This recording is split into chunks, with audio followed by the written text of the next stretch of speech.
बचपन के दिन हंसने खेलने के होते हैं, लेकिन इन्हीं दिनों होने वाले कुछ हादसे आपकी पूरी जिंदगी बदल कर रख देते हैं। इस वाकये को बीते कई साल हो चुके हैं, लेकिन अब तक ये हाल है कि मुझे प्यार, रिलेशनशिप और शादी का नाम सुनकर ही डर सा लगने लगता है। उस वक्त मेरी उम्र 11-12 साल रही होगी। वो पड़ोस में किराए पर कमरा लेकर रहता था, दूसरे शहर से पढ़ने आया था। स्टूडेंट था, इसलिए जब तब ठंडा पानी, नमक, चीनी वगैरह लेने हमारे घर आ जाया करता था। मेरे घर वाले उस पर बहुत भरोसा करने लगे थे। मैं और मेरा चचेरा भाई उससे ट्यूशन पढ़ने जाने लगे। एक बार किसी टेस्ट में मेरे बहुत कम नंबर आए। उस दिन उसने मुझे लंबा सा जवाब याद करने को दिया और मेरे भाई को आसान सा।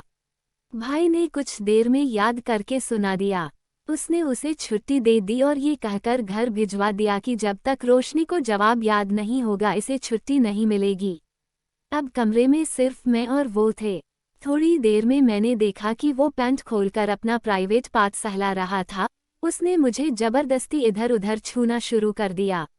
मैं घबराकर रोने लगी थी।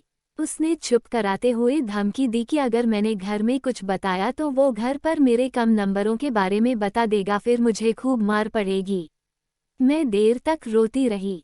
उसने चुप कराने की बहुत कोशिश की, पर जब देखा कि मेरी हालत बिगड़ रही है तो खुद ही मुझे अपने साथ घर ले गया और घर में बताया कि नंबर कम आने की वजह से उसने मुझे बहुत डांटा है, इसलिए मैंने रो रो के बुरा हाल कर लिया है।